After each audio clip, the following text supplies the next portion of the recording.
சரணாகதியே உரிய வழியென காட்டினான். சகலரும் ஒன்றே என்று வேதத்தை ஊட்டினான்.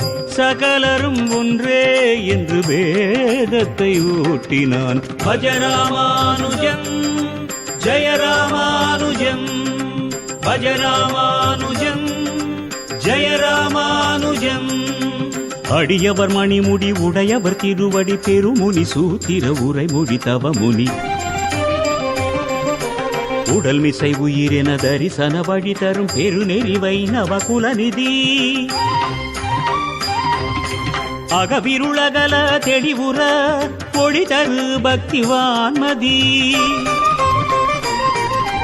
இகபரகதி தரு எதிபதி ஐயன் அருள்மேயன் முக்கோள் கையன். அனந்த பிரதம